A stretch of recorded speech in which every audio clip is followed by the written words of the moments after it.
Alhamdulillah nasta'inuhu wa nastaghfiruh wa na'udzu billahi min syururi anfusina wa min sayyiati a'malina may yahdihillahu fala mudhillalah wa may yudlil fala hadiyalah. Asyhadu an la ilaha illallah wahdahu la syarikalah wa asyhadu anna Muhammadan abduhu wa rasuluh, amma ba'du. Pemirsa yang berbahagia, alhamdulillah sampai hari ini kita masih diberikan tenaga dan kekuatan, peluang dan kesempatan untuk mengabdi dan berbakti kepada Allah Subhanahu wa Ta'ala. Mudah-mudahan seluruh pengabdian kita diterima di sisi Allah sebagai amal soleh. Pemirsa yang berbahagia, kita selaku manusia perlu menyadari bahwa perbedaan antara malaikat, insan, dan hewan. Malaikat hanya diberi akal, tidak diberi syahwat. Hewan hanya diberi syahwat, tapi tidak diberi akal. Sedangkan manusia ya diberi akal, ya diberi syahwat. Berarti kebutuhan malaikat hanya satu, diciptakan untuk mengabdi dan berbakti kepada Allah. Kebutuhan hewan cuma satu, memenuhi kebutuhan syahwatnya. Sedangkan kebutuhan manusia adalah dua, yaitu kebutuhan memenuhi kebutuhan akalnya dan syahwatnya, dengan kata lain rohani dan jasmaninya. Berarti dua kebutuhan manusia yang harus dipenuhi. Kalau kebutuhan syahwat dipenuhi, sandang, pangan, papan perumahan cukup, tapi rohani tidak diisi, maka berarti akan timpang. Berarti akhlak akan rusak. Kalau ruhani diisi, syahwat tidak isi, tidak mungkin bisa bertahan hidup, karena manusia perlu makan dan perlu minum. Berarti di sini manusia butuh dua kebutuhan hidup, yaitu rohani dan jasmani. Kemudian tidak terpenuhi kebutuhan syahwat, akibatnya manusia nakal, akhlak rusak. Tidak terpenuhi kebutuhan rohani, tidak terpenuhi kebutuhan syahwat, manusia lapar, haus. Kemudian tidak terpenuhi kebutuhan rohani, manusia akan rusak akhlaknya. Maka dalam hal ini perlu dua-duanya dipenuhi, kebutuhan rohani dan jasmaninya. Kalau tidak terpenuhi kebutuhan ruhaninya, Allah menyatakan dalam Al-Quran, ulaika kal an'am, mereka akan seperti binatang. Kehidupan manusia akan seperti binatang. Di antaranya ciri an'am itu, yaitu tidak tahu aturan, mana yang halal, mana yang haram. Dua, tidak punya rasa malu. Kambing jantan, melihat kambing betina langsung saja dikejar. Itu tidak punya rasa malu. Tiga, tidak ada solidaritas untuk membantu satu sama lain di antara kita. Itu kehidupan an'am. Coba saja kambing, ada 4 kambing disekar, kemudian yang satu diberi makan, yang diberi makan tidak pernah menawarkan kepada yang ada di sampingnya. Itulah tidak ada solidaritas di antara mereka. Itulah kehidupan an'am. Jadi manusia kalau hatinya sudah tidak berperan, kemudian matanya dan telinganya sudah tidak berperan, maka Allah menyatakan ulaika kal an'am, mereka akan seperti binatang. Untuk itu mesti kita menyadari inilah kebutuhan manusia akan rohani yang tadi. Kemudian berapa untuk kebutuhan rohani itu? Kalau kita pertanyakan berapa lama kebutuhan rohani itu, sebetulnya tidak mesti 50-50, 50-50. Untuk kepentingan rohani 50%, kebutuhan jasmani 50%, tidak mesti 50-50. Andai bisa 80-20 bagus, 90-10 juga bagus, umpamanya 10% untuk kebutuhan rohani, 90% untuk kebutuhan materi, itu pun barangkali sudah cukup menurut saya. Karena kalau 10% dari 24 jam, 2 jam setengah, jadi kalau 2 jam setengah per hari bisa tolak ilmu, bagus sekali hasilnya. Nah itulah di antara kebutuhan rohani dan jasmani. Tapi kadang-kadang manusia fokus untuk mencari kebutuhan jasmani saja, kurang peduli akan kebutuhan rohani. Kalau dalam 1 bulan ibu bapak pergi ke tempat pengajian 1 bulan sekali, coba hitung bu, 30 kali 24 jam, 720 jam. Kalau ibu bisa menyisihkan 1 bulan sekali 2 jam, berarti baru 2/720. Berapa bu? Belum setengah persen itu. Kalau baru umpamanya 1 bulan sekali selama 2 jam. Kalau bisa 1 minggu 1 kali, hitung 7 kali 24 jam, 168 jam. Kita sisihkan untuk tolab ilmu 2 jam, berarti 2/168, baru 0,8, belum 1%. Nah inilah yang perlu disadari di antara kita, bahwa masih sangat kurang sekali kita perhatian untuk mendalami ilmu-ilmu agama. Buktinya kalau yang getol saja seminggu sekali baru 0,8%. Kalau saya sarankan minimalnya 3 kali seminggu, yaitu jimat, jitu, jihad. Jimat ngaji poe Jumat, jitu ngaji hari Sabtu, kemudian jihad ngaji di hari Ahad. Kalau 2 jam berarti 6 jam. Berarti sudah kurang lebih ya berapa ya? 6/24 jam. Itu kalau bisa minimalnya. Nah itulah kepentingan kita untuk tolab ilmu, mencari ilmu.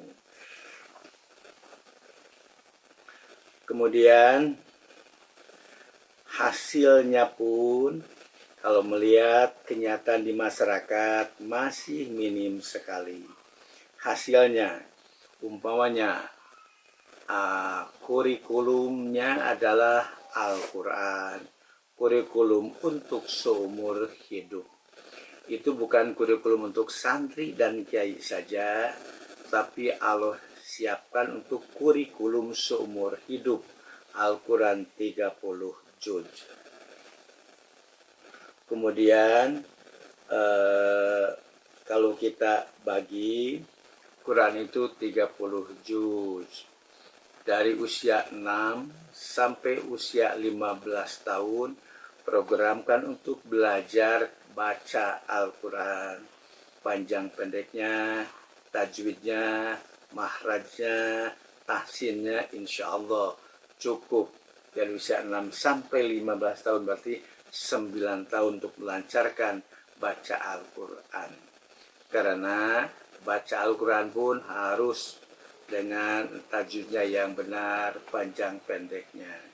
Saya sering menyampaikan, jangankan baca Al-Quran, bahasa Sunda saja harus pakai tajwid. Apa tajwidnya bahasa Sunda?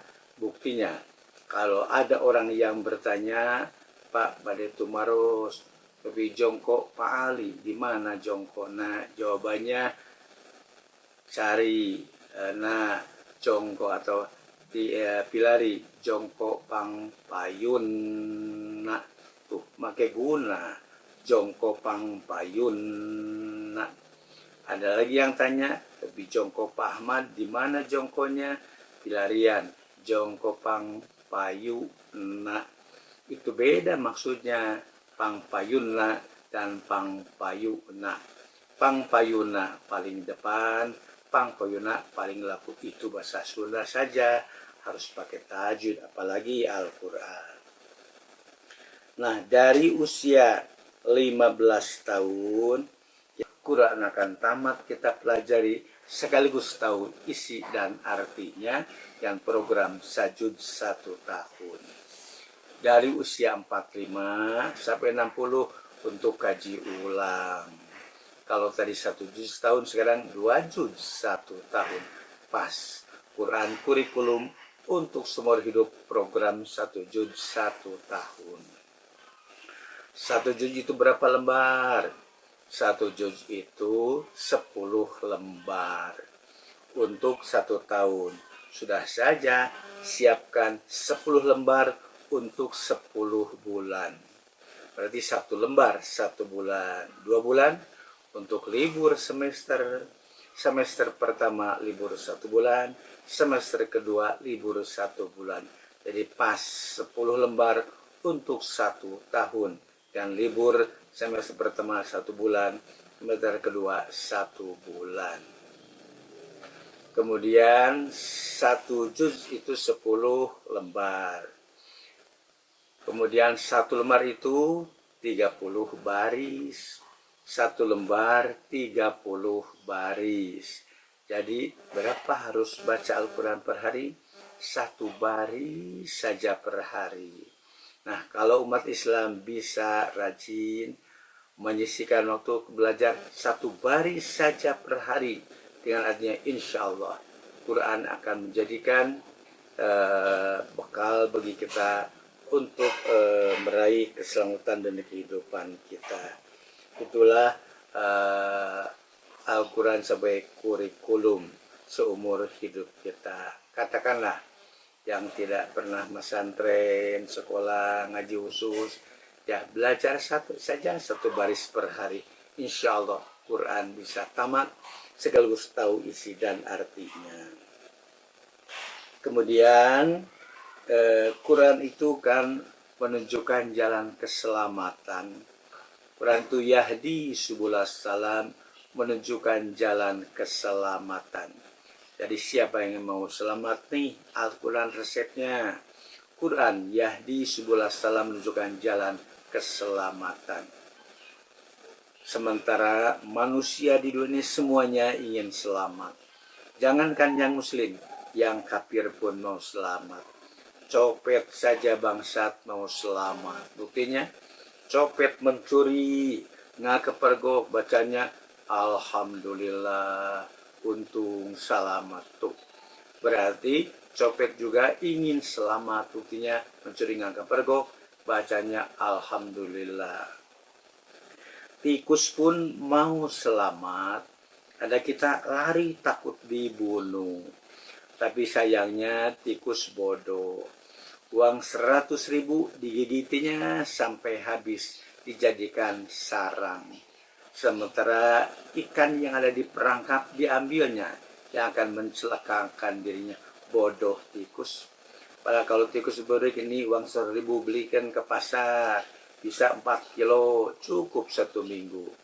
Tapi karena bodoh tikus, uang 100.000 digigitinya, sementara ikan di perangkap diambilnya. Nah, manusia pun tidak mustahil ada yang seperti tikus. Mau selamat, tapi tidak tahu jalan keselamatan mana yang mesti ditempuh dan meraih keselamatan dunia dan akhirat. Nah, Al-Quran yahdi subulas salam. Al-Quran hudan lil muttaqin, petunjuk bagi orang yang bertakwa. Nih, petunjuk hidup bagi manusia. Al-Quran jadikanlah pedoman hidup kita. 3. Al-Quran itu syifa'un lima fis sudur, obat bagi penyakit yang ada dalam hati. Penyakit itu bukan hanya penyakit fisik saja, tapi apalagi penyakit hati itu lebih berbahaya dan lebih besar, lebih berat juga akibatnya, seperti hasut, takabur, riya, dendam dan sebagainya. Itulah penyakit hati. Maka Al-Quran merupakan syifaun, merupakan obat terhadap penyakit hati yang ada pada diri kita. Nah, dengan Al-Quran insya Allah kita akan sembuh, mental kita akan kuat. Itu diantaranya. Sementara orang umpamanya sadar kalau his, yaitu penyakit hati, kadang-kadang belum jadi perhatian bagi kita. Umpamanya, kalau saya belum pernah didatangi seorang pasien, datang ke rumah saya, Ustadz, punten mau ngontrol tensi takabur saya, belum pernah ada pasien yang datang seperti itu. Tahu mau ngontrol tensi hasud saya, jangan-jangan terlalu tinggi, belum ada. Tapi ke dokter mah sering yang ngontrol gula darah, kemudian dan yang lainnya. Nah, itu berarti belum disadari bahayanya penyakit mental yang tadi. Nah, itu diantaranya ya di 10 salam. Ada juga yang salah mengobatinya, yaitu salah tadi dengan Al-Quran. Justru ada yang menyatakan Al-Quran sebagai obat, bukan penyakit hati, penyakit fisik. Saya baca satu buku, resep pengobatan menurut Al-Quran. Saya baca, wah bagus nih buku. Ternyata ada obat jerawat menurut Al-Quran. Saya kaget, kok ada obat jerawat menurut Al-Quran? Nggak mungkin. Saya coba buka, ternyata ada. Menurut dia ini obat jerawat. Di Al-Quran ada, wayas alunaka anil jibal fakulian sipuha robbi nasfa. Mereka akan bertanya tentang gunung, katakanlah akan kami ratakan gunung itu semuanya. Itu maksudnya nanti di hari kiamat gunung-gunung yang besar pun akan diratakan di hari kiamat. Tapi ini dijadikan obat jerawat. Pengertiannya ya gunung yang besar saja akan rata, apalagi jerawat gunung kecil, tentu lebih mudah lagi. Begitu mungkin pikirannya. Itu tentu saja bukan mengamalkan Al-Quran, tapi pelecehan terhadap Al-Quran. Yaitu Al-Quran sebagai syifaun, sebagai obat penyakit hati kita. Kemudian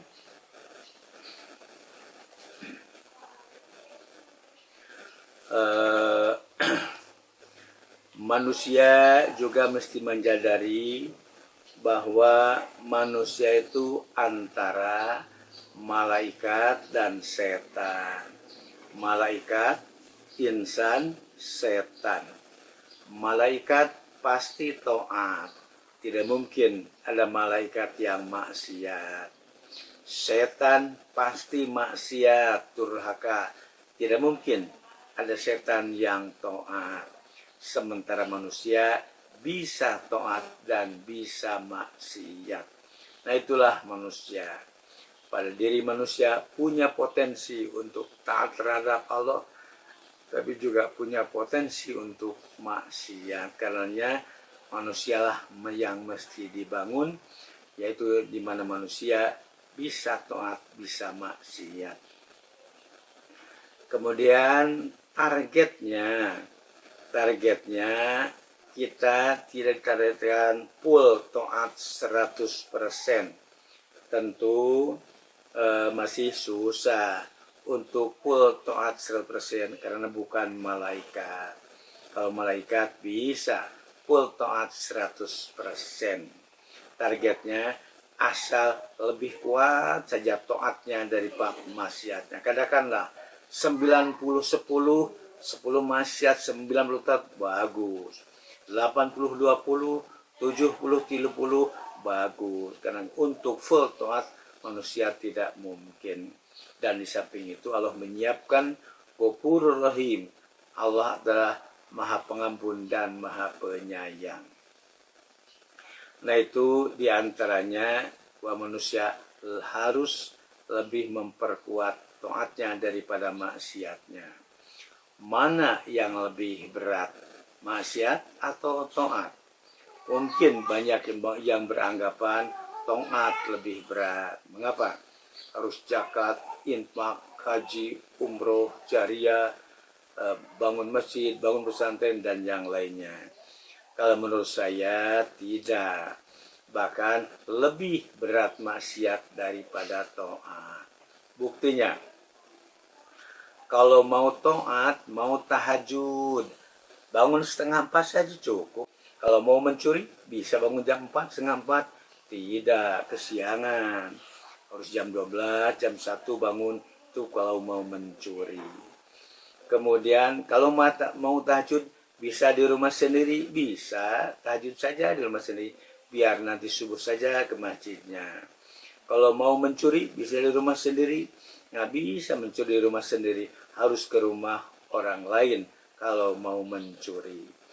Kalau sedang tahajud kepergok orang, pasti dipuji, wah hebat ya, bapak rajin, jam segini sudah tahajud. Kalau sedang mencuri kepergok, barangkali digebukin orang. Jadi ternyata lebih berat maksiat daripada taat sebetulnya. Maka apa lebih berat maksiat daripada taat? Nah, taat itu sebetulnya la yukallifullah nafsan illa wus'aha. Allah tidak membebani seseorang kecuali sesuai dengan kemampuannya.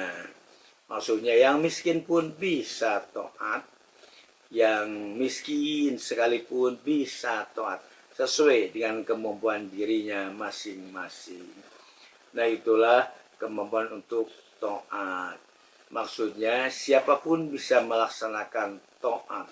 Saya bilang miskin, bukan saja taat dalam arti menginfakkan harta sebegitu banyak, silahkan taat sesuai dengan kemampuan dirinya masing-masing. Kemudian perlu juga diingat yang tadi bahwa setan itu adalah musuh manusia. Innahu lakum aduwwum mubin. Setan adalah musuh yang nyata bagi manusia. Itu setan musuh kita. Dalam buku Corona saya tulis, jangan saja buat perhatian untuk menghadapi, untuk menangani virus corona. Tapi juga kita harus ingat nih, virus setan, virus corona setan, tapi tanda petik. Mengapa? Karena setan pun adalah corona menurut Al-Quran. Wa may yakunis syaitanu lahu qarina fasa'a qarina. Siapa yang setan menjadi korinnya, maka sejelek-jelek korin adalah setan. Korin di sini adalah pendamping. Berarti setan adalah corona, pendamping manusia. Sasaran setan, setiap individu, baik yang tua, yang muda, laki, perempuan, yang sehat, yang sakit, semuanya menjadi sasaran setan. Tentara virus corona paling setiap negara tidak menjadi sasaran setiap. Tapi kadang-kadang manusia begitu takut dengan virus corona, tapi kurang perhatian dengan virus setan yang akan mencelakakan kita, menjerumuskan kita dunia dan akhirat. Nah, setan juga adalah musuh manusia. Kira-kira lebih baik punya musuh, lebih baik tidak? Mungkin sebagian orang memilih lebih baik tidak punya musuh. Tidak. Bahkan Allah sengaja menyiapkan setan sebagai musuh untuk para nabi, untuk orang muslim sebagai musuh.